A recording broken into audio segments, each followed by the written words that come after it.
Gravando. Bom, boa noite, gente. Esse é mais um núcleo da BC2 da UERJ. Meu nome é Gilson, sou professor do Departamento de Genética. E hoje temos aí com a gente o nosso grande querido aí, o Jorge Camargo, vai se apresentar para vocês e vai falar sobre a gênese da teologia natural. Então, vocês podem colocar as perguntas aí no chat. Ele falou que é dividido em duas partes, e aí a gente vai fazer uma pequena pausa e vamos ver como é que vai ser o tempo aqui. Mas, conforme for, vocês podem deixando as perguntas e a gente, de repente, nessa pausa, ele pode responder vocês. Mas, normalmente, no final, de qualquer forma, a gente tem um período aí para perguntas também. Bom, então vamos lá, Jorge, é contigo aí. Tá. Muito obrigado aí ao professor Gilson, a todos os participantes da ABC2. E o tema que eu vou falar é sobre a gênese da teologia natural. Meu nome é Jorge Camargo, eu sou doutorando em engenharia elétrica e também mestre em teologia. Tá? Então, tenho essas duas formações. Tenho tanto bacharelado em teologia pelo Mackenzie Rio, mestrado em teologia pela PUC Rio, e minha formação em engenharia elétrica é toda pela UFRJ e Unifei. Tá? Então, bem, sem delongas aqui, primeiro, o tema que nós vamos tratar é um tema muito complexo e eu quero mostrar em algumas telas, né, o motivo dessa complexidade nesse primeiro momento. Tá? E as motivações para examinar o tema da teologia natural, que em latim ficaria Theologia Naturalis, e vamos ver por que o título em latim, Theologia Naturalis. Então, quais são as motivações? Bem, quando se fala na interação entre fé e ciência, existem várias propostas. Tá?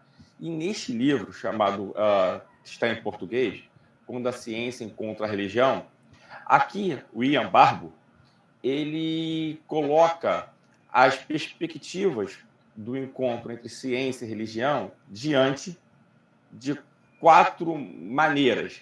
Ciência e religião pode estar em conflito, independência, diálogo ou síntese. Tá? Conflito já entende que a ciência e a religião estariam em lados disjuntos, opostos, enquanto a síntese seria uma em cima da outra, apertando muito a mão. O diálogo seria apertando, mas também apertando um pouquinho de leve, e a independência, um caso de um pouco de disjunção. Então ele coloca dessa maneira, tá? E em 2005 surgiu uma primeira edição de um livro bem bacana sobre o diálogo. Então vamos lá. O livro do Ian Barbo apresenta 4 perspectivas.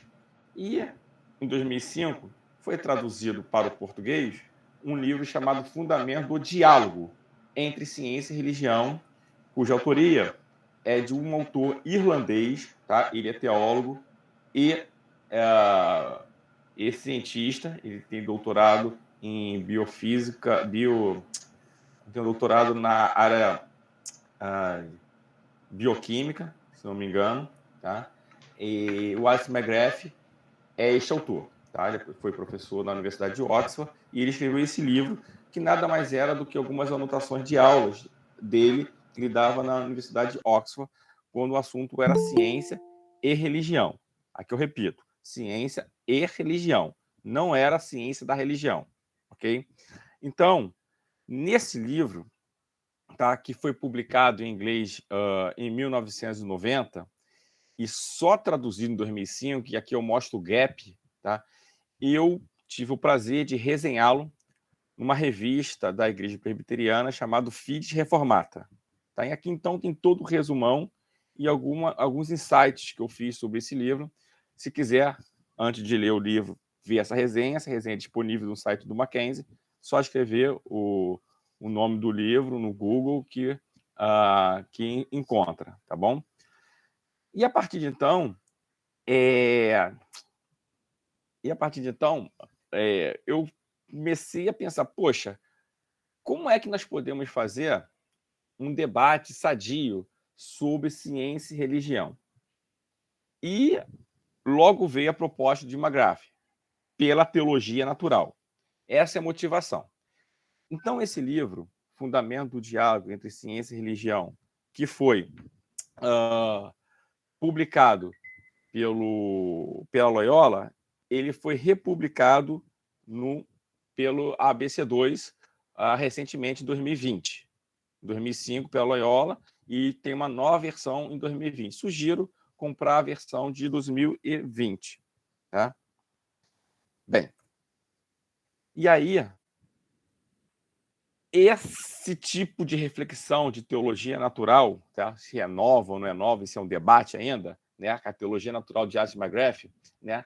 Ele rendeu 3 livros, um publicado em 2008, um em 2009 e um em 2011. O de 2008, ele fala sobre teologia natural e filosofia. Então, ele apresenta a teologia natural dele, tá? Com um diálogo com a filosofia, e até tem uma parte que a esposa dele, a Joana, escreve sobre psicologia da religião. Né? E depois, em 2 outras edições, ele tenta fazer esse diálogo de teologia natural com física, tá? E teologia natural com biologia. Tá? Essa trilogia rendeu para ele um doutorado em honoris causa. Engraçado que, enquanto em 2008 estava sendo publicada a edição inglesa, só em 2019, 2017 e 2016, as versões traduzidas, digamos assim, chegam aqui ao Brasil, pela mão da Vida Nova e da ABC2. Tá? Bem, e aí eu comecei a pensar, poxa, esse material tem que ser difundido, disseminado aqui no Brasil, uma vez que a ABC2 faz um excelente trabalho. E aí eu escrevi a minha dissertação de mestrado na PUC do Rio sobre a teologia natural, cujo título é Em Busca da Teologia Naturalis. Mas não uma teologia natural baseada na contemporaneidade, uma teologia natural moderna. Mas eu gostaria de saber e buscar algumas fontes em grego e em latim de onde ela veio. Então, esse é o trabalho. Esse trabalho eu posso depois deixar o link lá ou na descrição no YouTube onde encontrar, tá? Mas nós fizemos, cada capítulo foi feito um vídeo e foi publicado no Núcleo de Ciências Naturais da ABC2, tá? Se vocês forem no YouTube, no canal do YouTube, no Núcleo de Ciências Naturais da ABC2, vai estar lá os capítulos dela em vídeo, eu explanando cada capítulo. Um pouco maior de profundidade nós temos. Então tá. Tem a pergunta. Você pergunta a um seminarista que fez teologia e faz a seguinte pergunta: o que é teologia natural? Rapidamente, esse seminarista ele vai chegar e vai fazer a seguinte definição: quanto à natureza, extinção, eficácia da revelação geral, há opiniões bastante contrastantes. Uma posição que possui uma história longa, constituída dentro do cristianismo, sustenta que não somente existe uma revelação válida e objetiva de Deus em esferas como, 3 pontos, a natureza, a história e a personalidade, mas que, de fato, é possível adquirir algum conhecimento verdadeiro a respeito de Deus a partir delas. Em outras palavras, construir uma teologia natural a parte da Bíblia. Essa virou a definição, assim, a reflexão sobre teologia natural, que eu chamo de definição majoritária, que o ponto fica, que o cerne dessa teologia é a ideia de que é possível chegar a um conhecimento genuíno de Deus. Essa ideia da teologia natural é que foi disseminada em nossos seminários e os nossos pastores pregam e explanam sobre esse tipo de teologia natural. Eu convido aqui a tentar observar que a teologia natural não é um bloco monolítico.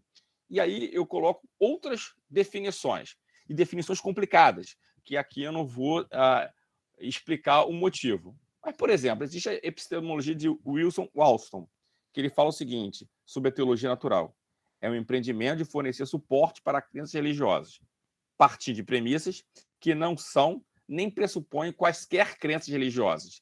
Então, aqui não tem nada a ver, a questão ainda não toca no conhecimento genuíno de Deus, mas parte de pressupostos de crenças religiosas. E já John Mackay já não fala da definição, mas ele fala de uma finalidade, que a função da teologia natural é fornecer uma conexão entre o discurso cotidiano comum sobre o mundo e até mesmo o discurso científico, de um lado, e o discurso teológico do outro. E aí nós começamos a pensar, nossa, já começou complicado. Houve uma definição sobre teologia natural, que era como eu chego, como eu chego ao conhecimento de Deus sem a Bíblia, ou seja, somente com a história, com a personalidade do ser humano, tá? E os dados da natureza. Esses 3 pontos são os pontos que eu tenho particular reflexão teológica a ponto de chegar a algum tipo de conhecimento de Deus. Isso ficou conhecido como teologia natural na definição majoritária. E aí mostrei que existem 2 definições, que um faz uma definição e o outro apela para a sua finalidade, que é um pouco diferente. E aí que surge a complexidade da teologia natural. Porque realmente, hoje, na modernidade, ela presta para fazer o diálogo entre a fé cristã e as diversas ciências. No entanto, como é que se define? Pensando assim, nós poderíamos pensar, bem, se existe pelo menos 2 autores que definem diferente, e existe uma definição majoritária, é bem provável que existem abordagens distintas de teologia natural. Nesse sentido, o teólogo Alister McGrath, ele editou um livro em inglês que ainda não foi traduzido, em 2017, tanto um artigo que nessa revista, que é uma revista de teologia sistemática, tá? Esse artigo está em alemão, está escrito Teologia Natural, algo do tipo, um apelo por uma nova definição e novos conceitos, digamos assim. Tá? Aqui ele apresenta 6 abordagens de teologia natural. Esse é o ponto. Então, ele já começa aqui a classificar essas teologias naturais e ele ia falar, a 6ª abordagem é a minha. Então, aqui eu coloco as 6 abordagens. Não quero passar por ela aqui, mas eu quero mostrar que quando se fala em uma teologia revelada contra uma teologia natural, você está falando do tópico 1. Quando você fala da questão de um design, ou chamada teologia física, tu está falando de uma abordagem 2. Tá? Quando você fala de uma virtude chamada conhecimento, tá? E que nós podemos acessar esse conhecimento, você está falando da abordagem 3, de Tomás de Aquino. Quando você fala sobre a experiências da natureza e em ressonância intelectual, tu está falando aquele modelo lá de Joe Polkinghorne. Muito complicado. Quando você fala em questões de lógica modal, estrutura S4 ou estrutura S5, conforme o modelo de Alve e Plantinga, você está falando de uma teologia natural nesse nível da lógica. Mas existe um 6º modelo que o Alister McGrath propõe, uma teologia natural que deveria ser uma teologia da natureza, para ficar mais leve, uma vez que a palavra teologia natural tem várias abordagens, e ele coloca uma teologia da natureza para ficar mais leve. E aí ele cria toda uma sistemática, com uma teologia cristã, que você olha para uma situação por meio de lentes, você não usa um método dedutivo, você sim usa um método da melhor inferência. Então, é sobre esse ponto que a teologia natural, e o McGrath ficou um especialista em teologia natural por causa desses 3 livros que foram já apresentados, e esse artigo faz com que Alister McGrath descolhe nesse campo, descolhe nesse campo da teologia natural. É óbvio que houve críticas. Tá? Então, nesse exato momento, eu gostaria de parar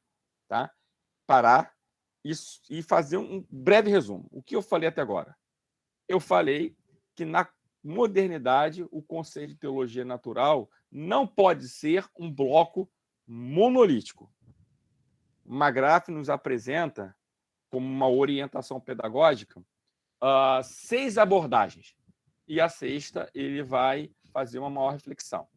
Pensando assim, eu falei, poxa, mas já começar da modernidade, já começar a pegar esse bonde andando, por que não olhar para onde a teologia natural, de fato, ela se origina? A gênese da teologia natural. E essa parte 2 é para mostrar o que é teologia natural e como ela foi concebida, a origem dela. Tá? E aí, a minha tese é o seguinte. Aqui nós vamos utilizar duas abordagens. A abordagem 1 e a abordagem 2. Tá? A abordagem 1 eu vou chamar de teologia da natureza, que natural é igual a natureza. Ou seja, para eu falar o que é uma teologia natural, o que significa natural da palavra teologia natural. Então, esse natural significa natureza na abordagem 1. Ou seja, a abordagem 1 é uma teologia da natureza, sobre a relação entre a natureza do universo e dos deuses. Essa é a abordagem. Num segundo momento, uma segunda abordagem, o que significa a palavra natural da teologia natural? Essa palavra natural significa razão natural. Então, aí eu estaria debaixo daquilo que se chama de demonstração da existência dos deuses. Tá? E aí eu vou recorrer lá na antiguidade para resgatar esse conceito e para você ver como a modernidade ela fez uma nova reflexão. Então, vamos lá. Para a abordagem 1, eu vou dar like. E para a abordagem 2, eu vou dar dislike. Né? Nesse sentido, aqui eu vou passar rapidamente, porque se vocês quiserem uma reflexão mais aprofundada, você pode ver lá os vídeos que eu mostrei logo no início, lá no núcleo de ciências naturais da ABC2. Tá? Então, primeira abordagem, em busca dos deuses dos poetas. Eu estou falando daqueles filósofos chamados pré-socráticos. Se você pegar esses fragmentos antigos dos essas obras, essas fontes primárias, digamos assim, dos pré-socráticos, nós podemos ver que tanto Homero quanto Hesíodo só apresentam a abordagem 1. Tá? Avançando um pouco mais, tá? Houve crítico desses poetas. Quem eram os poetas? Homero e Hesíodo. Tá? E aí, esta pesquisadora investigou 5 desses pré-socráticos, crítico desses poetas. E aí eu fiz um levantamento gráfico de todas as fontes que existiam. E aí pegaremos Xenófanes de Colofão, por exemplo, e pegamos o maior comentador de Xenófanes de Colofão, que fez não somente a tradução dos fragmentos, quanto o comentário de referência sobre Xenófanes. Há 12 fragmentos. E o próprio James Lasher diz: não há indício de demonstração como prova da existência de Deus.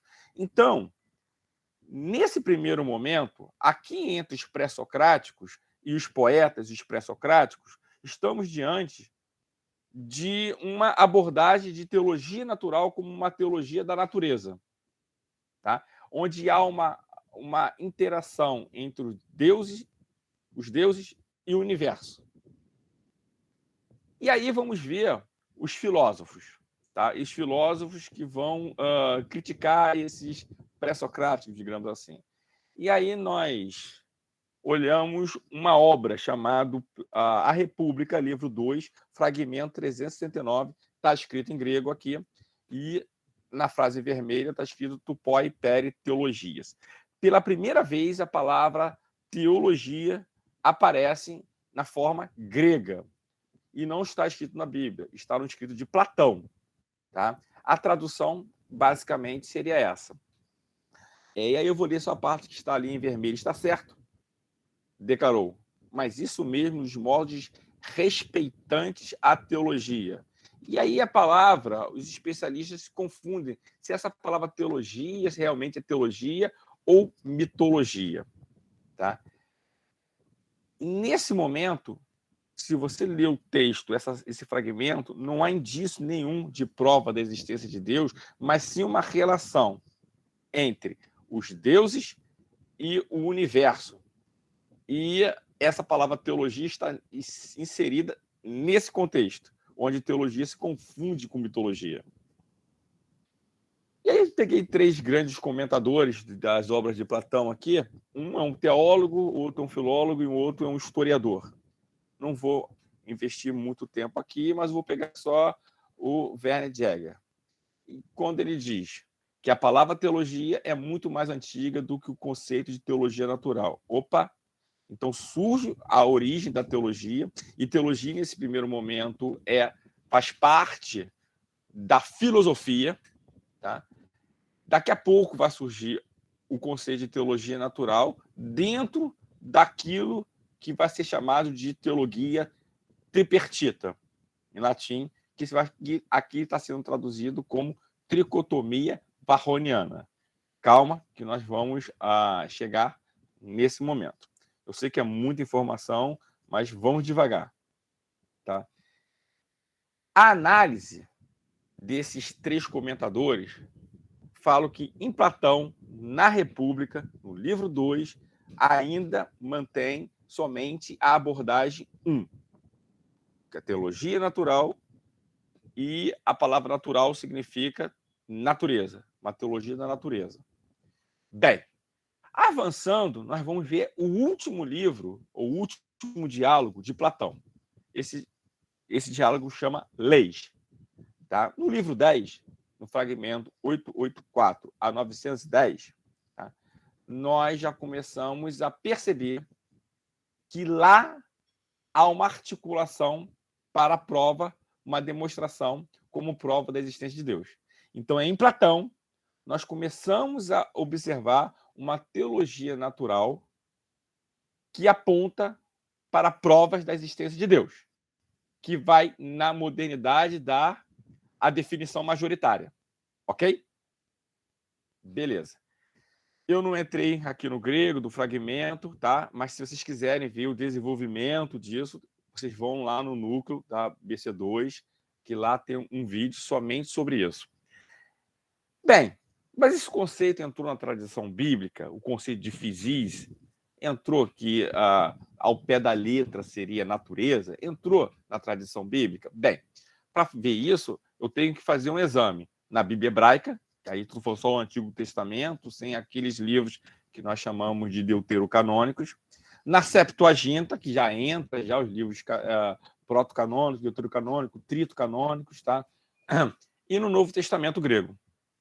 Vamos ver cada um rapidamente.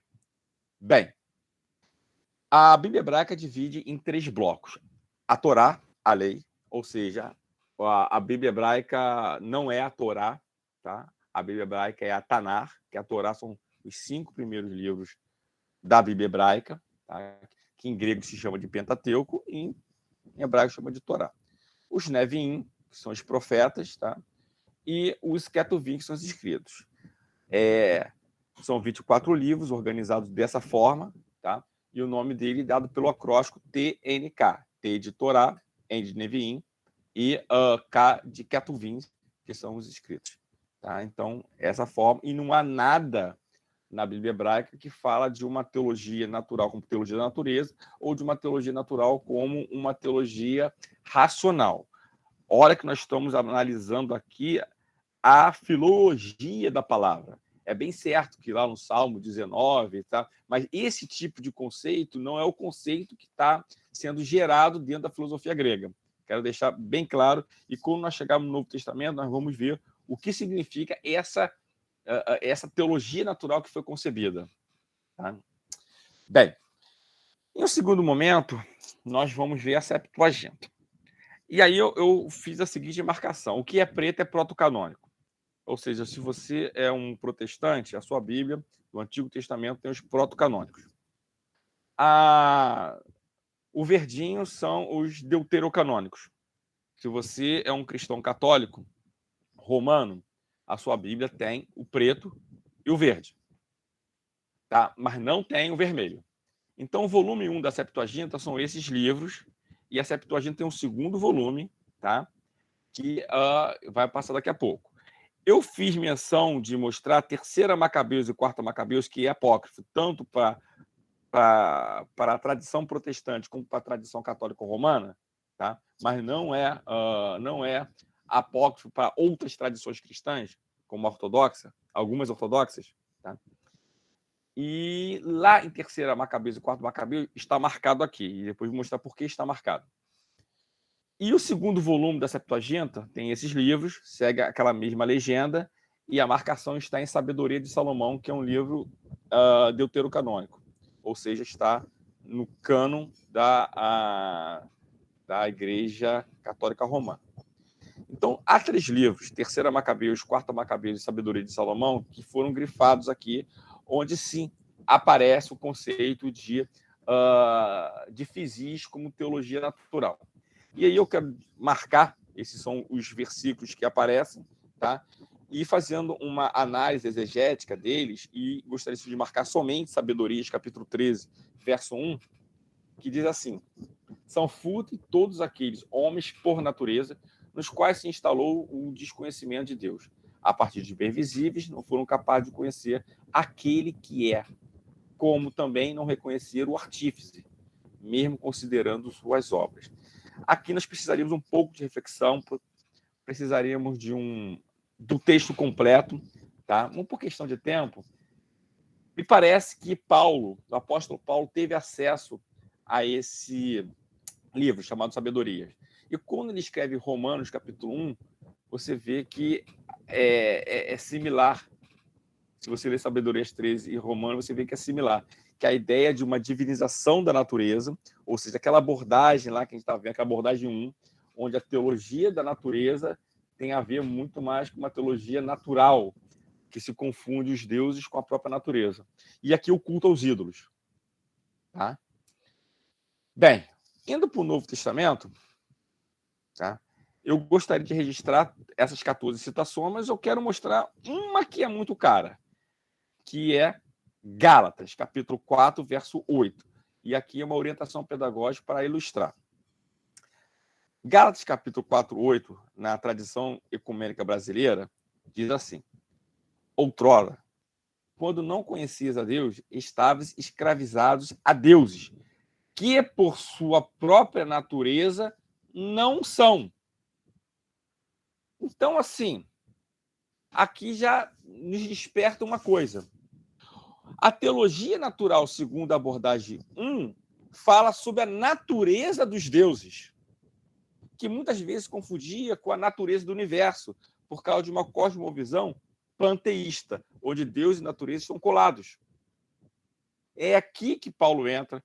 Outrora, quando não conhecias a Deus, estavam escravizados a Deus, que por sua própria natureza não são. Aqui nós resgatamos o conceito de teologia natural. Tá? Bem, resgatamos. Vamos avançar, vamos voltar para a República Romana tardia e depois vamos avançar para a patrística grega e latina, para saber como isso vai avançar. Então, se você tentar achar o conceito de physis dentro da patrística, vai se perder, porque a palavra ela virou polissêmica. Então, há várias definições.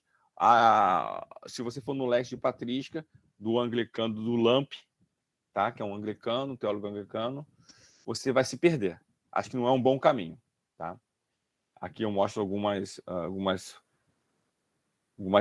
tendências, mas aí eu criei um material, uma dissertação de mestrado, que eu acho que fica mais interessante observar. Eu coloco esses testemunhos, tanto de cristãos quanto não cristãos, que vai trabalhar a chamada teologia tripertita.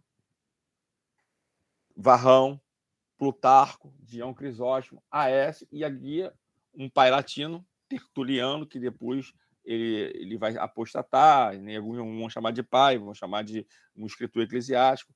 Arnóbio de Sica também é um escritor eclesiástico. Lactâncio, Eusébio de Cesareia, historiador da igreja, e vamos terminar em Agostinho de Hipona. Tá? E aqui nós estamos fazendo um sobrevoo. Okay? Essas são os testemunhos e embaixo as obras, as fontes primárias. E aí nós temos que ir no latim ou no grego. Tá? E foi isso que foi feito. Bem, vamos pegar então Varrão, nosso primeiro. A Teologia Tripertite de Varrão.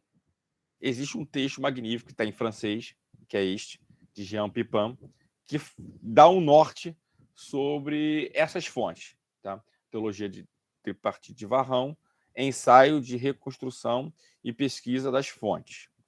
Tá. Qual edição crítica pegar? Vamos pegar. Nós temos todas essas edições críticas de Varrão. Qual é a fonte primária que o especialista em Varrão, lembrando que Varrão é um antiquário, ou seja, um colecionador de fontes antigas, que está na República Romana tardia. Tá? E aí existe uma obra que era de referência, que é essa, tá? Mas nós resolvemos pegar uma mais atualizada. E a mais atualizada é de 1976, que é uma edição latim-alemão, tá? Que são os fragmentos das obras de Varrão, em português de Portugal, ou Varro, tá? Tanto faz. Tá? Então, Cardaus, no primeiro volume, trata dos fragmentos, e no segundo volume, trata dos comentários.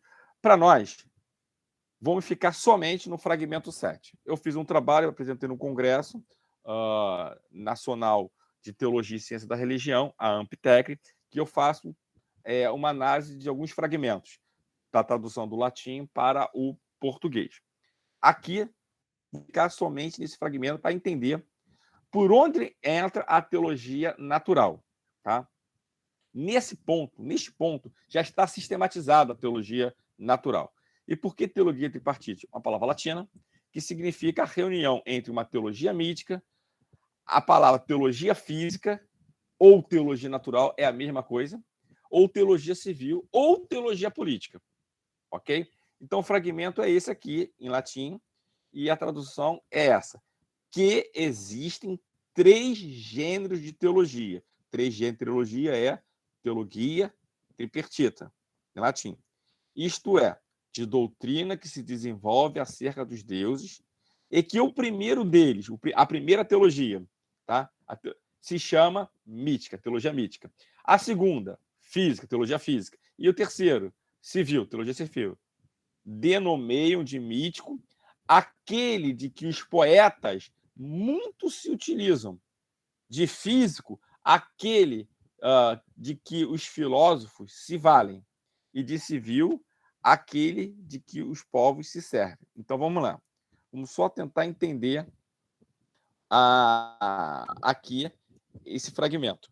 Esse fragmento fala que existe uma teologia mítica nos poetas. Por isso, nós não achamos uma teologia natural de segunda abordagem. Nós encontramos uma teologia natural, entre aspas, ou seja, um relacionamento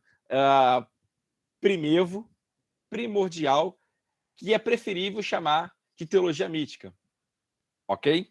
Em um segundo momento, quando há uma crítica dos filósofos, aqui está falando de Platão nas leis, já existe um descolamento da teologia mítica, tá? Mas não há uma ruptura.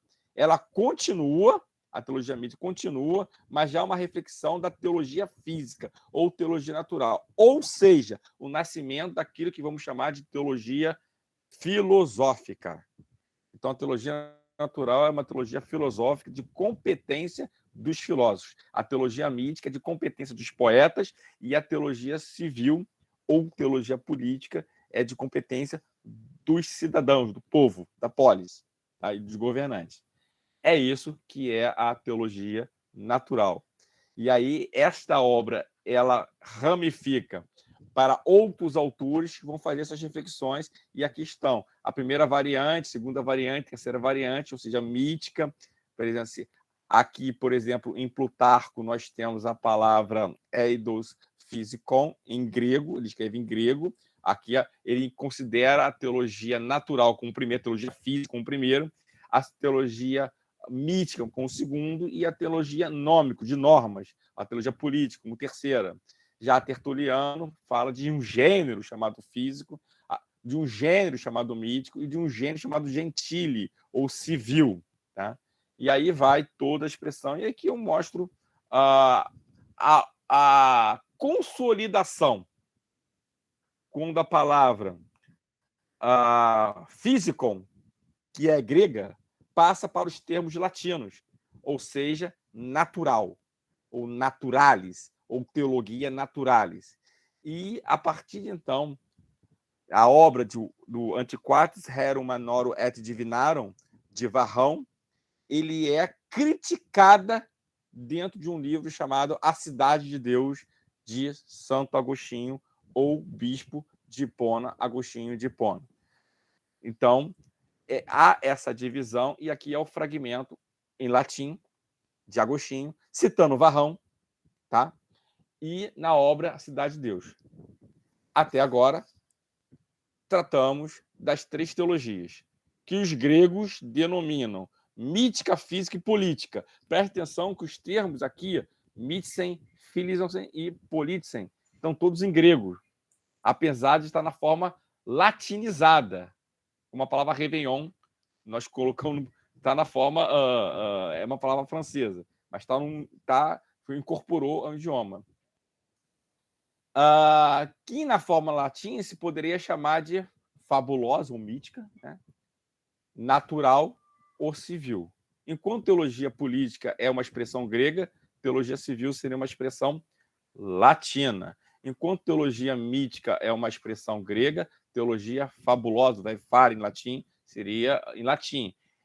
E teologia física em grega é a mesma coisa que teologia natural em latim. Então, em busca de uma teologia naturalis, é o que ficou para nós no Ocidente quando a obra de Agostinho impõe esses termos, tá? E a pergunta que fica, para finalizar, é: podemos encontrar a origem das fontes de uma teologia tripartita? Bem, então a ideia aqui é encontrar já uma teologia tripartita, porque você já sabe que a teologia natural é uma sistematização da teologia tripartita. Bem, será que está na tradição platônica? Será que está na tradição de Aristóteles? Ou será que está numa tradição estoica? Só para resgatar, Platão tem sua escola, tá? E aí divide escola, academia antiga, academia média, academia nova. E a academia novíssima. Eu quero ficar com essa parte da academia novíssima, e as pessoas que estão aqui na tabela são os escolarcas, os presidentes da academia de Platão. O primeiro foi Platão, tá? E os estoicos, tá? Tem esses presidentes aí, os escolarcas, que eles chamam, os presidentes da Estoa, da tradição estoica. Tá? E eu gostaria de mostrar aqui esse gráfico, que na Academia Novíssima existe um camarada chamado Fio de Larissa. E Panécio e Posidônio são estoicos. Para o comentador Max Pollens, Panécio é o criador dessa teologia natural. Para o comentador Jean Pepin, Posidônio é. E ele entra pelo estoicismo, que esses professores, Panécio e Posidônio, ensina ao seu aluno Minicérco de Atenas, que ensina a Antíoco de Ascalão, que é um médium platônico, que ensina a Marcos Terêncio Varrão, que sistematiza. Por que Marcos Terêncio Varrão sistematiza? Porque é por Varrão que vai ocorrer aquilo que nós até hoje aprendemos como gramática. Se hoje nós estudamos gramática, veio pela sistematização de Varrão. Ele cria a primeira gramática latina. Tá? E o seu contemporâneo, Cícero. Cícero é interessante também, que ele também foi, de certa forma, discípulo de Antíoco de Ascalão. Essa reta de 80 a.C. a 220 que está em cima, significa que é o médio platonismo. Depois da Academia Novíssima, há o médio platonismo. Essas são as influências, e Cícero, já podemos falar de um grupo teológico, que são 3 obras de Cícero. O De Fato, o De Divinatione e o De Natura Deorum. E o De Natura Deorum nada mais é do que a natureza dos deuses. E aqui nós temos a fonte dos estoicos, de onde veio essas informações que eu acabei de falar, e foi pego pelo Aécio, tá? Traduzo do grego para o português, que tem, portanto, aqueles que ensinam a reverência aos deuses o fizeram por meio de 3 tipos de exposição. Primeiro, pelo físico, que é o natural, que aqui está escrito em grego, né? Então vai aparecer a palavra físico, tá? Segundo, pelo tipo mítico, tá mítico, e depois, e o terceiro, pelo tipo evidenciado pelas leis, que nomum. Tá? Então, a física é ensinada pelos filósofos, o gênero mítico pelos poetas, enquanto que a lista ou costumeiro é estabelecido em cada ocasião pela cidade específica. Será que veio realmente da tradição estoica? Os comentadores, todos eles apontam para uma tradição realmente estoica. Mas é interessante perceber que a Academia Novíssima, médio-platônicos e estoicos estão todos eles no mesmo meio. Então, é difícil você descolar isso, porque nós não temos livros, nós temos fragmentos. Provavelmente uma fonte histórica. Era isso que eu tinha para apresentar. Então, a origem da teologia natural veio de toda essa tradição aí. E agora estou para as perguntas. Muito obrigado.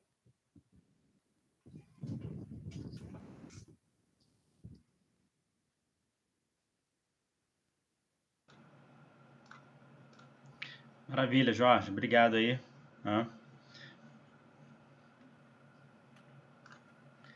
Deixa eu abrir aqui a câmera. Bom, alguém tem uma pergunta?